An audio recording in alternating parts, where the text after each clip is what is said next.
Hi there, I'm Liv from Video My Job, and right now I'm here with Trevor Vas, a real privilege. Trevor, you're in your 10th year of the ATC event. We now have someone else joining us. And we have Brent coming in. Yeah, from Enborder, great. So congratulations, Thank fantastic event. Can I ask you a couple of questions? Please, I'd be disappointed if I didn't. So, what led you to shape this year's theme? So the VUCA theme, what was it that got you thinking along the lines of this theme? Great question. We're seeing a lot of volatility in the community. We're seeing people sort of changing directions really, really quickly and seeing how that's impacted talent management and talent acquisition. Yeah.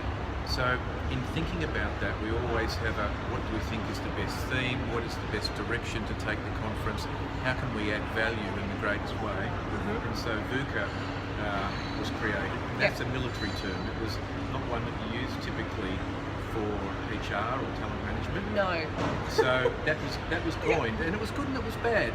A lot of people didn't identify with it, and a lot of people thought it was coming from a negative perspective, and we weren't. What we were really trying to do was connect with people in terms of how they can best deal, how they can best grow, and how they can best really create sustainable careers in a virtual environment. Great, thank you.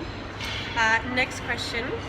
So tell us about some of the major HR innovations that you can see becoming mainstream in the next 12 months. I think the major ones are going to be, and no, I'm not trying to be condescending to you guys, I think video and the whole way of communicating is going to expand in a very, very big way. I think that's going to be huge and gather a hell of a lot more momentum. I think what's going to be added to that, and it's already started, is, if you've heard of the term sentiment analysis. Yes, I have. Yes. So I think sentiment analysis is going to be added to that, which will give it a hell of a lot more bite than what's there now.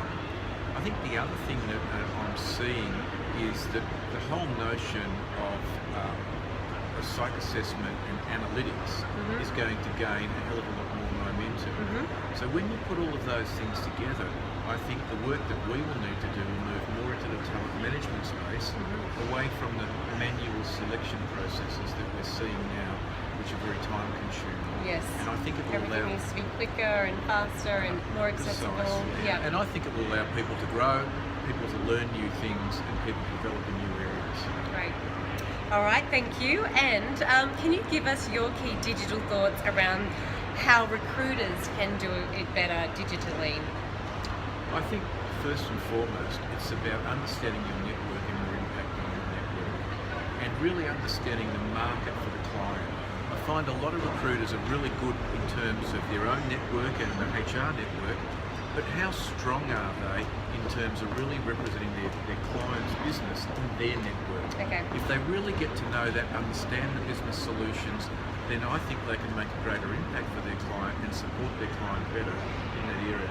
The other thought on that point is, how can they create leverage for the client by really promoting the client and what it is that they're doing? So getting people and candidates to come to them, the clients, as well as the recruiter themselves. Sure, and getting that closer connection right from the start. Yeah. Okay. And in your Cafe World roundtables, a lot of questions focus on the hiring manager. Can you tell us more about how you see their contribution changing in the recruitment process? I think their contribution is going to be expect more. They're going to really want to know how you've covered the market. Have you really gone through the market and got all of the various areas covered? Yeah. They're going to want to know, how can we benchmark candidates so that we're really getting to that talent, and do that in a fair way to the candidates as well. I think if I was a HR manager, I would also want to know how we're giving back to those candidates, how we're really sort of, they've come through the process, they've given us their time, they've given us their best effort, but how can we leave the candidates better for having gone through a process with us? How can we improve their experience and their career, even though they haven't got a job with us? Yes. And then really take the ones that we want and move them as fast as possible through that process to really get the time and productivity down very, very low. Great, thank you. And one last one.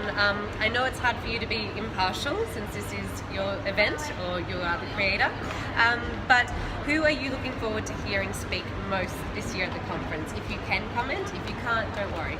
Oh, look, it was an easy one. It was Dr. Ian Williamson. Yes. He's a hero of mine. Right. I'm going to do an MBA with him. It's going to cost $110,000. Congratulations. I need to pay myself. Yeah, right. And I'm just fascinated by who I can meet, what I can learn from him, and how I can expand.